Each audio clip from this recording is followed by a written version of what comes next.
నమస్తే, నేను సిరి. ఇక తెలంగాణలో అయితే ఇక్కడ సమస్యలు వదిలేసి ఇక్కడ సోషల్ మీడియాలో చాలామంది ఏంటంటే ఇక్కడ తెలంగాణలో ఉన్న సమస్యలను వదిలేసి పక్క రాష్ట్రంలో ఉన్న వాటి మీద పడుతున్నారు. అదే క్రమంలో ఇప్పుడు చూస్తున్నట్టయితే సోషల్ మీడియాలో ఒక వార్త అంటే ఒక్కరిని మాత్రం బాగా టార్గెట్ చేస్తున్నట్టు అనిపిస్తుంది. అది కూడా ఎవరంటే బీఆర్ఎస్ సోషల్ మీడియా అనమాట. నారా బ్రాహ్మణి గారిని అయితే ఇక్కడ వాళ్ళు టార్గెట్ చేస్తున్నట్టు మస్తు కనబడుతుంది. ఎందుకంటే ముందు రాబోయే కాలంలో అంటే ఏదైనా జరుగుతుందని దాన్ని ఊహించి వీళ్ళు ఇట్లా టార్గెట్ చేస్తున్నారా, అంటే రాజకీయాలకు సంబంధించి మరి ఇంకా ఏదైతే ఉన్నాయో వాటికి సంబంధించి ఏదైనా ఉందా? సో అసలు ఎందుకు నారా బ్రాహ్మణిని టార్గెట్ చేస్తున్నారు సోషల్ మీడియాలో? ఈ అంశాన్ని మనకి వివరించడానికి మనతో పాటు ఉన్నారు ప్రముఖ senior journalist, political analyst C S Rao గారు. నమస్కారం సార్. సార్, ఇప్పుడు చూస్తుంటే తెలంగాణలో ఉన్న సమస్యలను వదిలేసి వీళ్ళు అసలు ఎందుకు ఇక్కడ సమస్యల్ని పట్టించుకోకుండా పక్క రాష్ట్రాల్లో ఉన్న వాళ్ళ మీద బురద జల్లే ప్రయత్నం చేస్తున్నారు. ఇక్కడ చూస్తుంటే బీఆర్ఎస్ పార్టీ సోషల్ మీడియా ఏదైతే ఉందో నారా బ్రాహ్మణి గురించి సోషల్ మీడియాలో కొన్ని వార్తలు ఆమెను టార్గెట్ చేస్తూ రాస్తున్నారు సోషల్ మీడియాలో. అయితే ఎందుకు మరి నారా బ్రాహ్మణిని టార్గెట్ చేస్తున్నారు? లేకపోతే రాబోయే రోజుల్లో ఏం జరుగుతుందో ముందే పసిగట్టి ఇప్పటి నుంచి స్టార్ట్ చేస్తున్నారు ఇట్లా టార్గెట్ చేయడం? అంటే దేనికోసం ఇదంతా? ఇప్పుడు మన టైం బాగాలేనప్పుడు అన్ని వ్యతిరేకమైనటువంటి పనులు చేస్తుంటాం. టైం బాగున్నప్పుడు ఏం చేసినా కానీ నడిచిపోతుంది. ఇప్పుడు బీఆర్ఎస్ పార్టీ పరిస్థితి కూడా అలానే ఉంది. బీఆర్ఎస్ పార్టీ టైం బాగాలేదు. ఆల్రెడీ తిహార్ జైలుకి వెళ్ళొచ్చారు కవిత. కేసీఆర్ ఆయన ఫామ్ హౌస్లో పడి కాలు ఇరిగి రెస్ట్ తీసుకుంటున్నారు, అసెంబ్లీకి వెళ్ళట్లేదు. కేటీఆర్ ఆల్రెడీ కేసుల్లో ఇరుక్కున్నాడు. కల్వకుంట్ల ఫ్యామిలీ మొత్తం కేసుల్లో ఇప్పుడు ఆల్రెడీ హియరింగ్కి వచ్చింది. కాళేశ్వరం, విద్యుత్ ఒప్పందాలు ఉంది. తాజా న్యూస్ ఏంటంటే ఫోన్ ట్యాపింగ్ వ్యవహారం ఫైనల్కి వచ్చేసింది. ఆల్రెడీ సిబిఐ కోర్టు పర్మిషన్ ఇచ్చింది ఇది రెడ్ కార్నర్ నోటీస్ ఇచ్చి తీసుకురావడానికి ప్రభాకర్ రావు వచ్చిన మరుక్షణమే కల్వకుంట్ల ఫ్యామిలీకి సంబంధించిన కేసులు బలోపేతం అవుతాయి. హోల్సేల్గా వాళ్ళని జైల్లో పెడతానని చెప్పి రేవంత్ రెడ్డి గారు ఎప్పుడో చెప్పారు. అందరం తీసుకెళ్ళి సంచలు కూడా జైల్లో పెడతానని.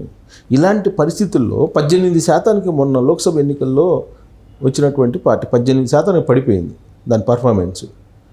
అయినప్పటికీ కూడా వాళ్ళు ఏం చేస్తున్నారు? ఎవరైతే ఆ 18% ఓట్ బ్యాంకులో కీలకంగా ఉన్నారో ఆంధ్రప్రదేశ్ సంబంధించినటువంటి వాళ్ళు హైదరాబాద్లో ఉండి వాళ్ళు బీఆర్ఎస్ పార్టీ సపోర్ట్ చేశారు. దానికి కారణం ఏంటంటే బీఆర్ఎస్ పార్టీ వాళ్ళతోటి ఆంధ్రాలో ఉండేటువంటి లేదా ఆంధ్రాకు సంబంధించినటువంటి బడా పారిశ్రామికవేత్తలు కానీ బిజినెస్ పీపుల్, వ్యాపారవేత్తలు ఎప్పుడు వాళ్ళతో ట్రావెల్ అవుతుంటారు.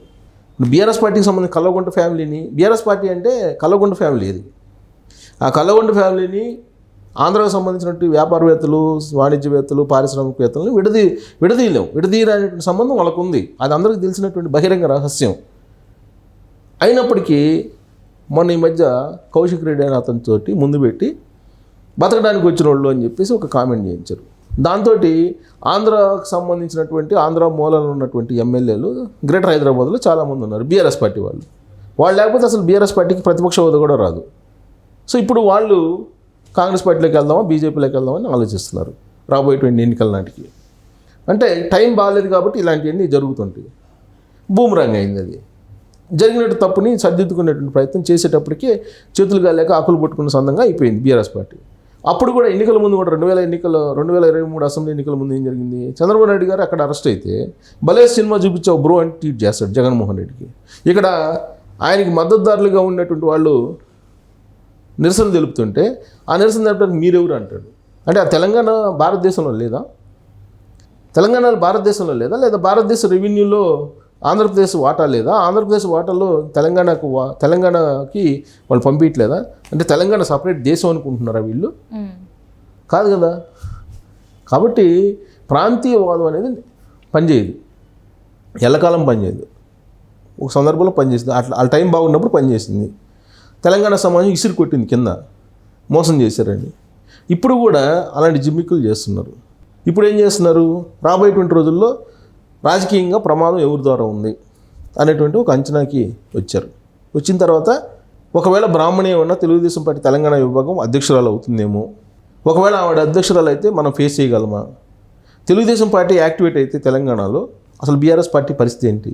ఈ క్వశ్చన్లు వేసుకున్నప్పుడు వాళ్ళకి కనిపించేది అంధకారమే అనేది వాళ్ళ పార్టీలోనే చర్చ జరుగుతుంది. ఈ మధ్యకాలంలో చంద్రబాబు నాయుడు గారు 2 సార్లు హైదరాబాద్ వచ్చారు. హైదరాబాద్ వచ్చి ఎన్టీఆర్ ట్రస్ట్లో మీటింగ్లు పెట్టారు. ఖచ్చితంగా రాబోయేటువంటి ఎన్నికల్లో మనం యాక్టివ్ కావాలి, సభ్యత్వాన్ని వేగవంతం చేయండి, కొత్త పార్టీ అధ్యక్షుడిని ఇస్తాను, యంగ్స్టర్స్ని అప్పచెబుదామని చెప్పేసి అన్నారు. ఆ క్రమంలో చాలామంది పేర్లు వచ్చినాయి. చాలామంది పేర్లతో పాటు బ్రాహ్మణిది కూడా వచ్చింది.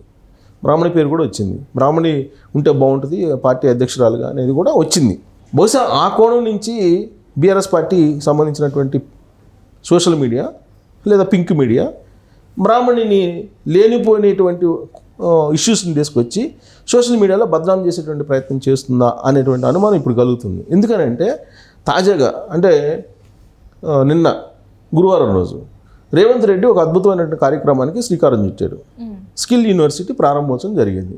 ఆ స్కిల్ యూనివర్సిటీ ప్రారంభోత్సవం సందర్భంగా అనేక మంది ఇండస్ట్రీస్ని పిలిచారు, ఆహ్వానించినటువంటి వాళ్ళలో బ్రాహ్మణి కూడా ఉన్నారు. బ్రాహ్మణి ఇండస్ట్రిస్ట్ కదా, హెరిటేజ్కి సంబంధించినటువంటి మొత్తం ఆవిడే కదా ఎండి, మొత్తం ఆవిడే చూసుకుంటున్నారు కదా, ఆవిడ ఇండస్ట్రిస్టే కదా. మరి ఇండస్ట్రిస్టులు అందరిని ఆహ్వానించినప్పుడు తెలంగాణలో ఆవిడని కూడా ఆహ్వానించారు, ఆవిడ కూడా హాజరైంది. అఫీషియల్ మీటింగ్లో ఉన్నారు, అఫీషియల్గా కూర్చొన్నారు. అఫీషియల్ మీటింగ్లో కూర్చొని ఉంటే దొంగచాటుగా మీటింగ్కి వచ్చారని చెప్పేసి బ్రాహ్మణి స్క్రీన్ షాట్ తీసి మీటింగ్లో బ్రాహ్మణి పార్టిసిపేట్ చేశారు. ఇది వితౌట్ ఇన్విటేషను రేవంత్ రెడ్డి గారు తీసుకొచ్చి కూర్చోబెట్టారు అనేటువంటి యాంగిల్లో వీళ్ళు సోషల్ మీడియాలో పింక్ మీడియా అలాగే బీఆర్ఎస్ సోషల్ మీడియా ఆవిడ లేనిపోయిన బదనాం చేసేటువంటి ప్రయత్నం చేస్తున్నారు. అది అఫీషియల్ కదా, అందరికీ తెలిసిందే. అదేదో ఎవరికి తెలియకుండా ఈ పింక్ మీడియాకి తెలిసినట్టు ఫోకస్ చేస్తున్నారు బీఆర్ఎస్ పార్టీ సోషల్ మీడియా. అది అఫీషియల్ మీటింగు, అందరూ పార్టిసిపేట్ చేశారు, ఈవిడ కూడా పార్టిసిపేట్ చేశారు. అది అందరికీ కనిపిస్తుంది, లైవ్లో అందరూ చూశారు. ఈ లొక్కలే కనిపెట్టినట్టు బ్రాహ్మణి పాల్గొన్నటువంటి మీటింగు పక్కన రేవంత్ రెడ్డి డయాస్ మీద ఉన్నాడు అని చెప్పి దానికి ఒక ఫోటో వేసి సీక్రెట్గా మేమే కనుక్కున్నాం అని చెప్పి బీఆర్ఎస్ పార్టీ వాళ్ళు సోషల్ మీడియాలో హైలైట్ చేసేటువంటి ప్రయత్నం చేస్తున్నారు. అంటే అంత అత్యుత్సాహం ఎందుకు? ఆ అత్యుత్సాహం వెనక ఏదో ఆందోళన ఉంది. అత్యుత్సాహం పడుతున్నారంటే ఏదో ఆందోళన ఉన్నట్టే కదా.